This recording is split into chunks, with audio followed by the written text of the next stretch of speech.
Hey everyone, welcome to the Captain Sandy and Leah Rae show. I am so excited to have our guest, Megan Olivi, joining us today. She is, I'm going to read it because she's such a badass that there's so much that I couldn't memorize all of it. But she's a sports broadcaster, a journalist, and a host who is best known for her work as a reporter and host for the Ultimate Fighting Championship, UFC, which I personally love, actually. And she is also very known for her interviews and reporting, so feel free to interview us if you want to. And I love, but what stood out the most for me personally is you are a huge advocate for mental health awareness and sobriety, and that is near and dear to our hearts. So welcome. Hey, thank you so much for having me. Yes. Thank you. And thank you for being patient with us. Yes, I'm patient. Oh, no. I mean, patience is not usually one of my best virtues, but today it was very easy because I was excited to come on, so no problem. I'm glad. Awesome. Yeah, because I had to change my tops. I got to go back and do a wardrobe change for all the I keep the same shirt on. You could tell. Yeah. I totally have the same clothes on. No. She changes, I don't. That's so funny. You look perfect, so no matter what, you guys are killing it. Yeah. So I'm just curious to know, how did you get your start in broadcasting? Did you go to school for it? Did you always know you wanted to go into that industry? Yeah, it's funny because I grew up loving sports, and so I would watch, I'm from New Jersey, so I would watch the Yankees and the Giants religiously. But for me, honestly, I never ever even thought about a career in sports. For some reason, it wasn't that I didn't think I could do it. It just never even came into my brain. So I originally wanted to do political science. I wanted to work in campaigns, and I was interning in New York City, and I would always talk to the guys at my internship about, the game the night before. And finally, they were like, why don't you just work in sports? Like, you love it. You're passionate about it. Why don't you do this? And so when I started kind of looking into it a little bit more, I realized that was a real possibility for me. I was very fortunate that I had the opportunity to sort of try some things. I did a few little internet shows here and there where I could discuss sports, and I loved it. And so I did want to make sure that I had the education to back up what I wanted to do because it's such a competitive field. So I went and got my master's degree to ensure that I could put the backing behind it. Hey, I've also studied this. I don't just like it, but, I have a degree to prove to you that I take it really seriously. And so, yeah, I just kind of started at the very bottom doing really, really small gigs, literally getting people coffee at 4:30 in the morning as well. And just sort of worked up through there. And I'm glad I did because I feel like learning every step of the process instead of skipping, some of those things has really made me who I am and how I want to treat people. I understand what PAs are going through and different stuff like that. So I'm really fortunate for it, but it all just kind of worked out. It was serendipity, I guess. I wish I could say, I always wanted to be a sports reporter. I didn't until I did. That's pretty awesome. Is it like a Jersey thing? Because you said I'm from New Jersey, so is Jersey known to be sports? Yeah, fans? we love sports, and we just love competing, in anything. And I feel very fortunate that I was raised over there, and I worked in New York City for years because it kind of instills this sort of rat race in you, no one settles, everybody is hustling. And then now I live on the West Coast where things are much calmer, but that work ethic is still very much inside of me. So I'm glad to sort of have the balance of both things. So did you have brothers or your dad? Because I had brothers that are obsessed with sports and they can name all the stats and stuff. So did you grow up in that?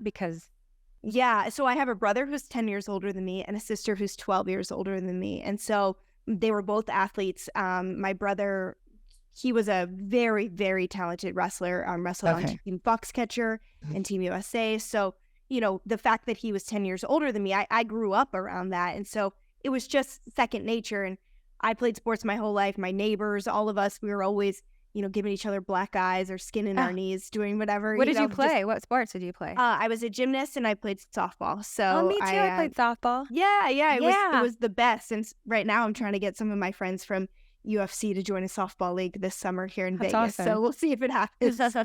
So are you based in Vegas or?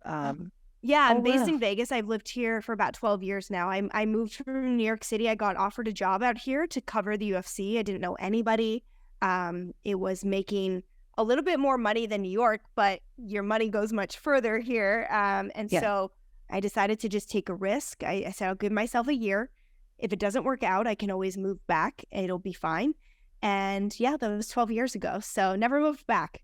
That's That's pretty cool. amazing. BravoCon is going to be in Vegas this year. Oh Do you my see God, that? don't I know Oh, it? yes. My best friend Lindsay and I are obsessed with Bravo. We cannot wait for BravoCon to be here. If you guys need recommendations, I got you. Yeah. I think it's the best city for it because there's a million hotels and venues and things to do in the Strip. So you don't have to like travel too far. And there's not a ton of traffic. You can walk most places. So I think it'll be great. Yeah, it's So definitely fun. awesome. Oh, yeah, definitely. Hopefully we'll see you. Yes. So in the Fingers sports crossed. world, because I have a friend, like she was in media for years and she wanted to be you, like she wanted that, but her journey took her a different way. She managed a news station. Did you have pushback? Did you make a comeback? Did you have to take a step back? How did you forge forward and grab a mic and do sports when it's a male-dominated industry? Yeah, I mean, it's a good question. For me, it was sort of fake it until you make it. Yeah. That's really what I had to do. Mhm. I always felt like I just needed to control the things I could control, which is the effort I put into my preparation and the attitude that I come with to every job. And so my thing was, hey, nobody's going to be able to outwork me. I'm going to make sure that I have more information than everyone else, that I have worked harder to prepare than anyone else. And the rest I will, sort of leave into fate, because once an interview starts, you guys know you can't control really where it goes. Where You it just goes, have yeah. to be ready for whatever path that conversation takes. And so for me, it was just like, hey, I might be young, but no one is going to ever question my work ethic. And so I would always be as prepared as humanly possible. And then, make sure I was always treating people well. And that was sort of my recipe to continue forward. It was a little unique in the beginning because there weren't very many women covering the sport of mixed martial arts. There weren't even women competing in the UFC at that point. And so it was definitely an outlier. But once I opened my mouth and I was asking questions and people realized like, oh, she's not just here, to check a box. She's really here because she's the best one at the job. That I think it never really became a question of gender anymore. But you find yourself, I'm sure you guys feel this, you find yourself sometimes in rooms where people don't even realize the conversation could be, skewed one way for us. And you're like, okay, and I'm still here. Uh-huh. But we just kind of have to go with the flow and you sort of figure out how to make it work and have people look at you as just a talent instead of like the woman on the team. Yeah. And it's important, you along the way, you learn how to read people, how to respond, how to really fit in any personality setting, right? And and be quick on your feet. You got to think really fast. Yes. And that's a talent, that's a gift that not everybody has. And it is all about networking and getting to know people and relationship based, right? It really is who you know as well as being prepared. And I think so. Yeah. Were you embraced by the networks? Like, of course you were hired, but when you're standing on the field with all the other networks and what is that like? What was it like, or what is it like? It was interesting at the beginning there. I was, especially in mixed martial arts, I was one of like 2 or 3 women who would kind of be in the scrums or the big group settings, and we all stuck together. I'm really fortunate to have those women who had welcomed me with open arms, and then I could do the same for whoever joined us. But, after those first couple of days or couple of events, it never really was questioned anymore. I was pretty welcomed. You'd always have people here and there, which you'll get in any industry, who maybe aren't the most welcoming or have judgments on certain things. But I think the way I conducted myself always made me welcome, and people were happy to have me around. And so I didn't really receive any negative stuff. And then when I moved, I also cover the NFL. This will be my 6th season upcoming. I do the NFL on Fox on Sundays. And so, that is like a crazy different world from what I do. But it's, Fox welcomed me with open arms. They asked me to join the team.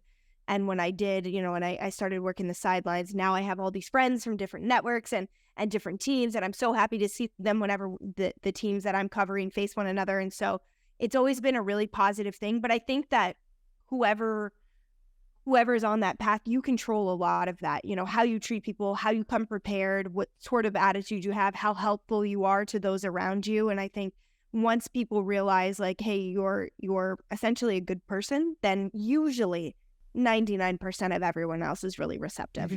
Yeah. And a lot of Red Bull. Coffee on my end. A lot of Red Bull. I'm a coffee drinker. There's a lot of early mornings in at those games. You have to have their sound check. You got to be there at like 7 a.m. Yes, and yes. So you got to early take mornings care of yourself. and late nights for fights. I mean, on an East Coast fight, sometimes I don't leave the venue till like 4 a.m. So yeah, it's a lot of coffee on my end. Yes, yeah. You have to do self-care, right? Yeah. Leah sings the national anthem. At the NFL games. Yeah. Amazing. Yeah, it's fun. Hopefully I'll work one where you're there. Yeah, that'd be cool. Yeah. She sang in front of a million people. Oh yeah, it was when we went to the AFC game against Tom Brady's the Boston. Amazing. And Patriots. Yeah. And it's Boston. Yeah. See, I mean, I sing the anthem, and that's incredible. Yeah, and so we won the Super Bowl, and so here in Colorado, it was 1 million people that came out too, because Manny was retiring after it was a 50-year anniversary, and I had no idea, and I just came out outside, and I'm like, oh my gosh, there's like 1 million people all the way to the Capitol, and focus, and it was so emotional. And someone thought you were Paula Abdul. Oh, on the AFC game, David Spade said, oh, hey, Paula Abdul just sang the national anthem. And I'm like, okay, yeah, no. But thanks. The highlights threw it's off. like straight up. Yeah. I love it. I think it's, there was something that you said about, when you show up in a way and you're giving, you learn your craft, your job, you're helpful, people are more open to that. That is such a great message, because so many people out there, if you actually learn your job, be kind, be helpful, you're not going to have issues. And if you do, it's going to be that 1%, right?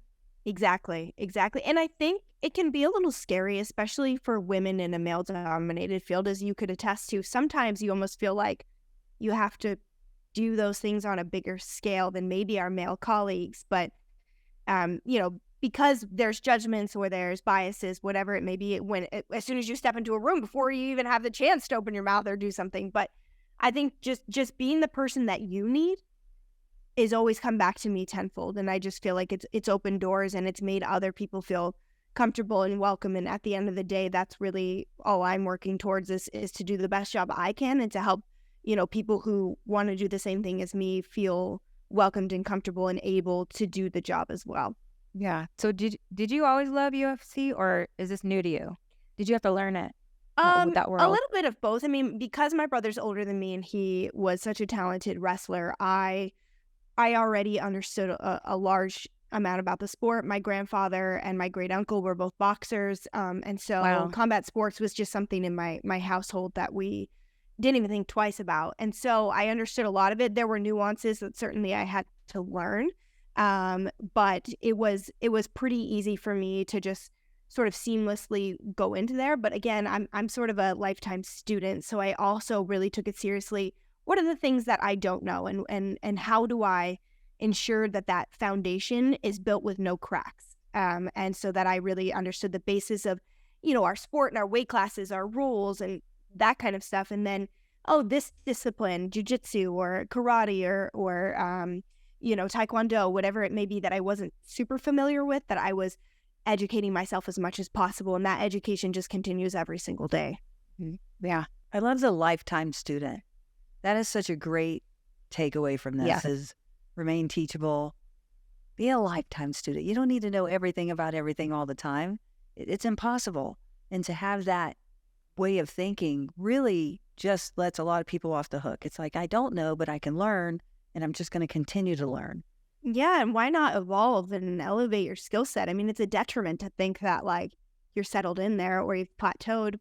What's the point of that? For me, I'm always trying to reach the next level or do the next thing. I'm never really comfortable just as is. And so I think just that desire to continue to learn is always like a really positive flame that's burning within you that will never hinder you in your life in any sphere, or whether it's professionally or personally. And so it's something I try and take with me every day. You know, some days I'm like, oh, I wish Yeah. I just knew everything, but you know. Right. And preparation, right? Like what you do. I mean, at that AFC game that I was singing at, they don't really film the anthem live most of the time, unless it's a championship game, right? Or a Super Bowl or something.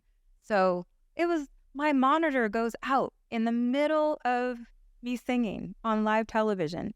Like I literally heard a pop in my ear, and I could have freaked out, and I could have been like, but I knew it so well, and I knew how to handle it, that I just kept going, like nothing ever happened, and only I noticed. But it was all those years, even that minute, 20 seconds, all those years it took to prepare for that moment, how to handle an arena of people and live television, you know, and not freak out. And so same with you. I mean, you evolve and you learn how to handle things in life, and it's overcoming your fears of what the possibilities that it could happen, you know, and how do you prepare yourself for those times? Yeah, and live TV is a beast. Like we always try to have perfect shows, but we're on the air for 8 hours, and like you're never gonna be perfect. And You're never so perfect. striving for perfection is great, but understanding like the viewers at home don't know half the things that are going on No. behind the scenes, and so just keep going. Just keep faking it till you make it. Yeah, Like, exactly. That's all we can do. Exactly. And like I love your story of what you taking over Captain Lee at the time, and going into it. We tell it. She hasn't heard that story. You watched Below Deck season 10 when I Oh, took yeah. over Captain. Okay, so She's like, Apparently yeah. my dog did too. Yeah. He's like, right. So when I saw the boat, biggest boat I ever ran, I was really nervous. The wind was really blowing, and it's a lot of tonnage. And I was at the dock, and behind me was champion, gold medalist, Hall of Famer, Gigi Fernandez, tennis pro. Wow. And filming me. The camera's in front of me, filming me. And I thought to myself, the camera in front of me is actually wondering if I'm going to leave the dock or not, because I was waiting for the gust of wind to stop. And then in my mind, I was thinking, but if I hit the rocks, well, that's going to kill the season. And if this happens, I'm going to put the boat over there. So I was thinking about all these scenarios, what ifs.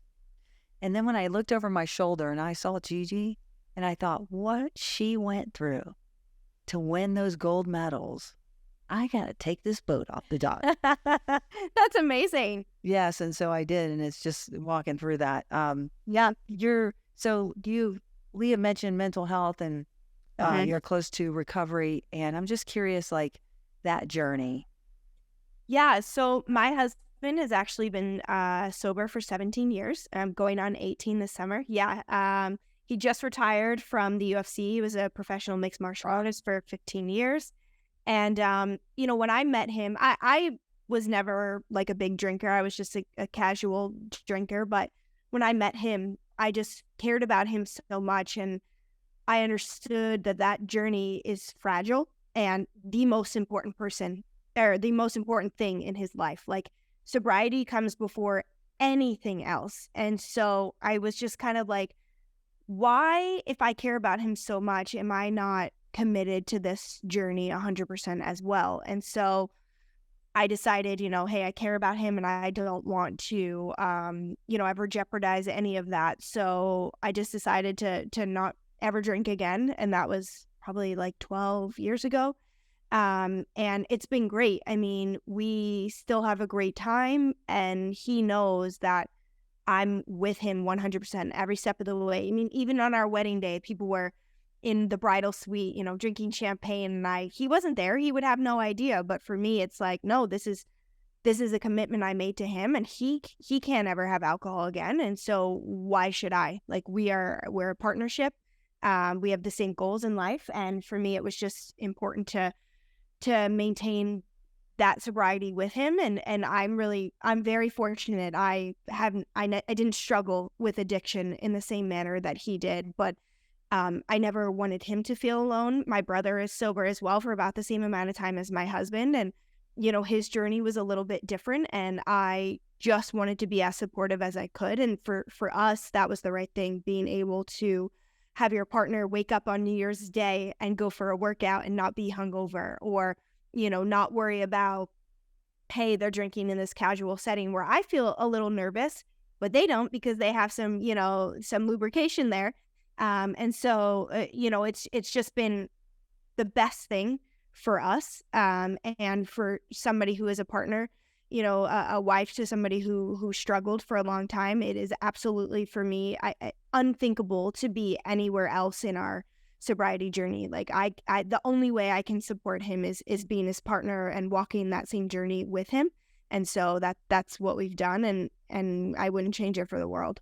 I love that. I love that. And along with that is mental health, right? Like I Yeah. learned through Sandy's journey and going to just a couple of meetings with her that it's all in the thinking and in the mind, and constantly feeding that, and right, like that's Yeah. a really beautiful thing. Yeah. It's, it's so interesting because there's a big mental health awareness thing happening now. And I remember I went to my first meeting many, many years ago. And I wish I could say I got it on the first one, but it took me quite a few How years long to you get it. been sober now? 33 years. 33 years, Yeah. Oh my God, that is incredible. Yeah. Congratulations. But for the grace of God, there go I, like honestly. But we were taught, and I sometimes I want to change the wording that a guy summed it up for me. If you have a drunk horse thief and you sober him up, what do you have? A horse thief. Yeah. He's just a sober one. He hasn't changed. He's just removed the alcohol, right? So you got to change. Once you remove the substance, whatever you're masking, you got to change that.